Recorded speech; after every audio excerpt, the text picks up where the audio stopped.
5 Sports. So Mac Rhodes was on with us Tuesday and was discussing when we asked about Chapter 2 in the Big 12 about the possibility of whether there's additions of Boise State, Memphis, which is going to happen, and now the possibility of even more than that, because right now there's 10 teams. There could be 11 with Brigham Young, and who knows, maybe 15 or 13 or 12 or whatever. It's going to happen.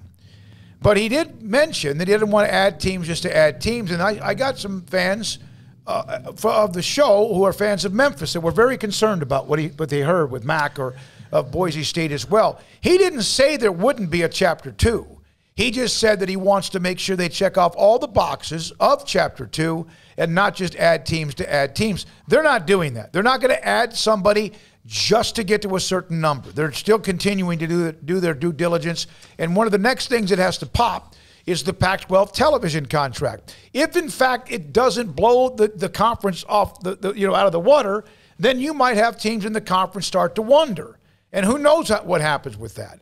But that's the next thing in the timeline of getting to maybe Chapter 2 in the Big 12. I hope I summarized that pretty well. No, yeah, it's all just waiting on what the Pac-12's TV contract looks like, basically, right? Yeah. And that's just all they're doing is waiting to see, and then they'll go from there. They can react to what they do next, and also then their own TV contract will probably fall into place as well. Yeah, so they're just, waiting at this point, and then we'll go from there as far as what that contract looks like and what that means for the teams they likely would add.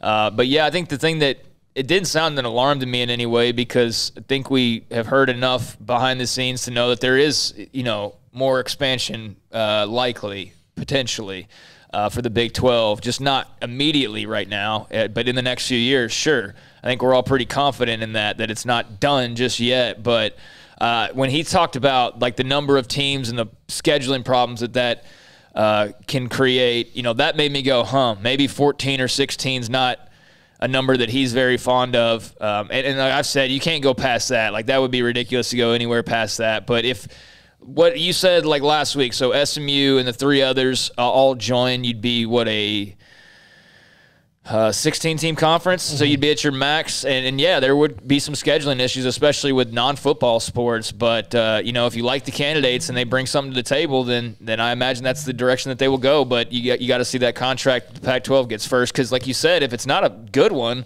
I mean, does that potentially open the door for somebody to say, you know what, I don't know that we really love it here as much as you think we do. And for those of you who think that at times we're trying to sit there and decide that Pac-12 teams are more interested, this is not what we're saying. We're talking about what makes sense.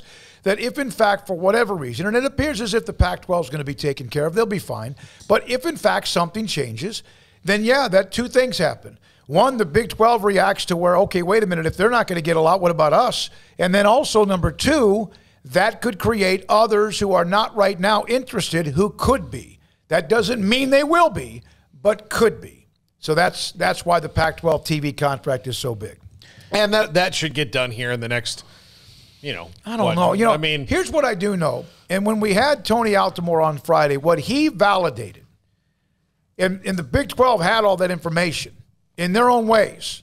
What he validated was the Big 12 and what they're doing, which at times you weren't positive about, makes sense across the board. Now, there's a couple you could pick and choose some arguments, but they had that. And how fast Bob Bowlesby, how fast, I think there might have been only 1 or 2 others involved, even though you have Mac Rhodes and Kirby Hocutt and Gene Taylor and all those others involved in whatever expansion committees. This really came down to a room with probably a dinner table of about 3 people that really were driving this bus. And I'm not so sure that didn't come together pretty quickly. And I'm not so sure, I know Oliver Luck and Bob Bowlesby knew each other, but I'm not so sure that someone involved was not like some, I don't want to use the word ghost, but someone who came out of like on a white stallion to save the day, and they listened to him or her. And then look where they are now just 2 months later. In fact, now over 2 months later. So that's kind of just an update on Chapter 2 and also what Max said to us on Tuesday. All right? So it's 5:19.